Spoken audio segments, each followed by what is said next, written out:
In this episode, we'll delve into a few essential tools, including sculpting tools and mesh editing tools. Sculpting tools involve the use of brushes and other related functions in sculpt mode.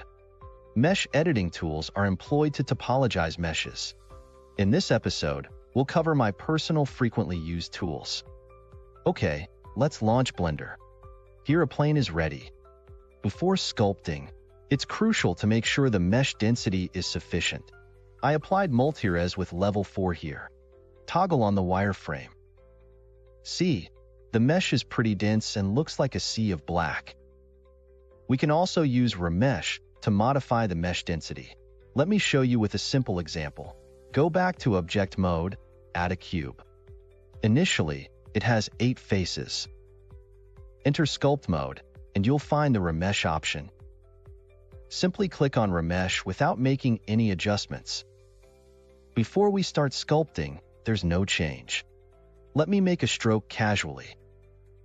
Now, many more faces have appeared. You can customize the mesh density by adjusting voxel size. Literally, the smaller it is, the denser the mesh will be. Let's set different values and take a look. The surface is smooth enough, which means the density of mesh is quite high. Thus, tiny details can be captured. In another word, different level of subdivisions will bring our sculpting details in different level. Alright, let's remove the cube and start to learn brushes. Switch to sculpt mode and enter the sculpting workspace.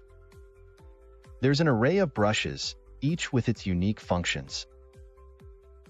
As mentioned earlier, let's initially concentrate on a few common brushes that we use most frequently and explore more later. The first brush is Draw Brush, which is one of my most frequently used brushes. It excels in shaping and building volumes, delivering effective results for both adding and removing details. Moving on, we have the Clay Strips brush. It employs a square tip shape as opposed to a round one, resulting in remarkably sharp brush strokes.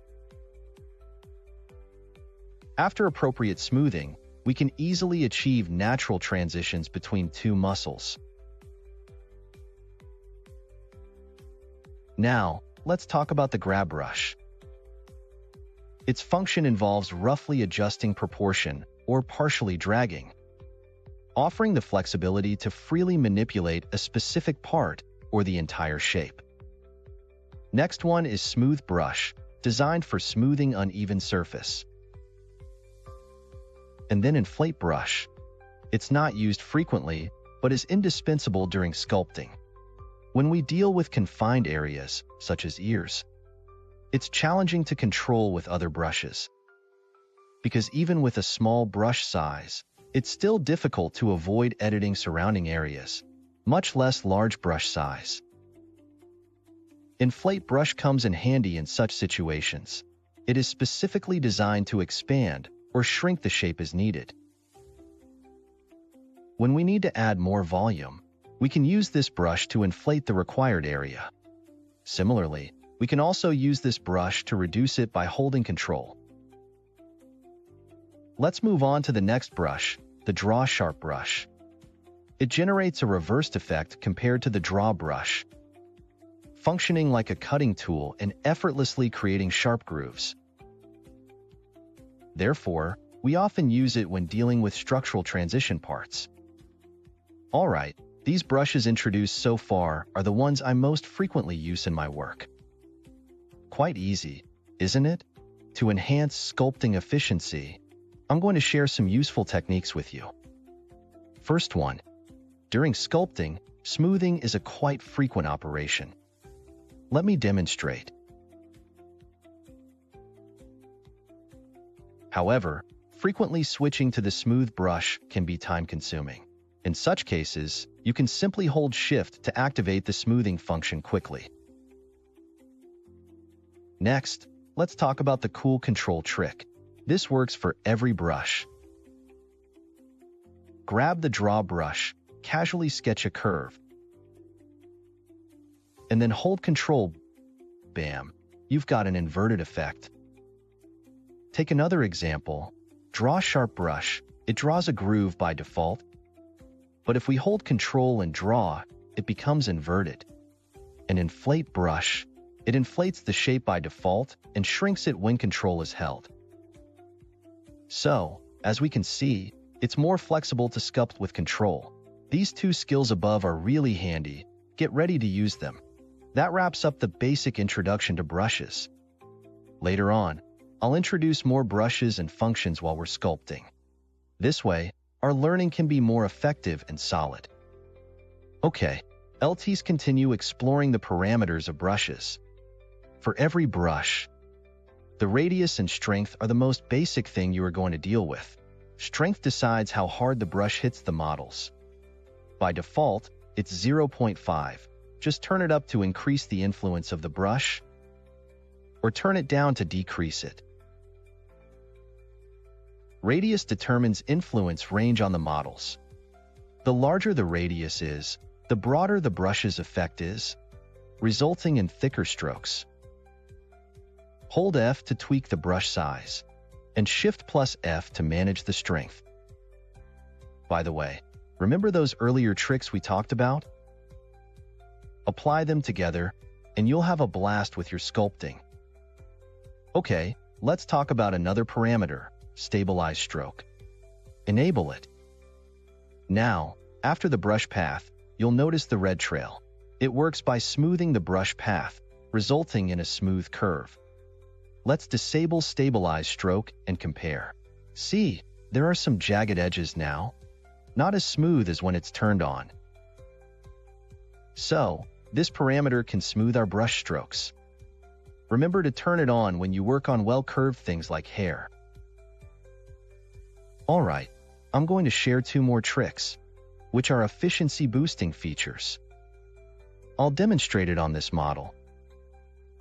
First, let's talk about face sets, a really useful feature that allows you to group faces and work on a specific part of the model. As you can see, the faces of this model have been separated into several groups. For instance, let's say I want to focus on its leg. Press H to hide the other parts. This way, the hidden parts won't be affected. After that, we can press Alt plus H to show them. To display the keyboard shortcuts I'm using, let me enable screencast keys. Face sets is easy to set up. Enter Edit mode. Select faces as needed, then go back to Sculpt mode. In the Face Sets menu, select Face Set from Edit Mode selection. Once you're done with this face set, hover the brush over it and press H. Now, we can concentrate on this part.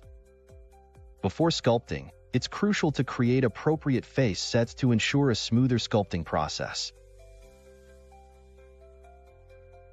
For example, we can separate the upper part and lower part of mouth to two face sets for convenient sculpting.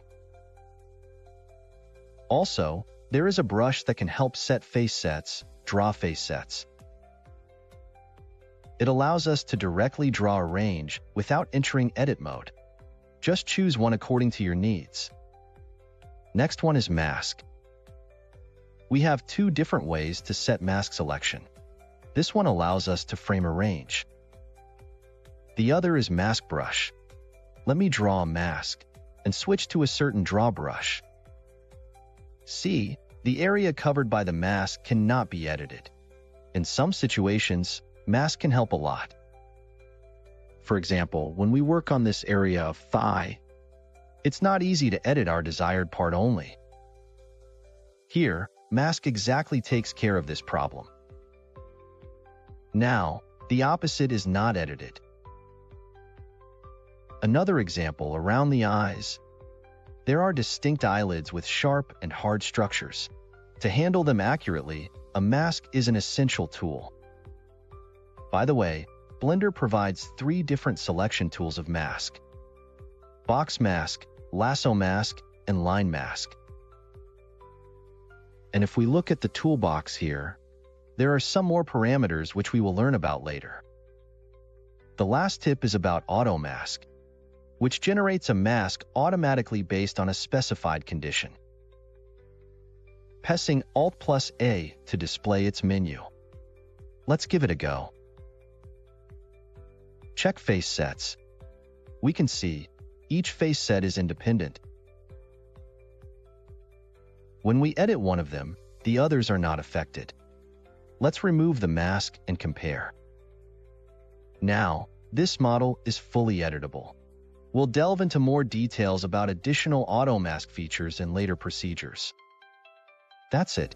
In the next episode, we will talk about some tools of mesh editing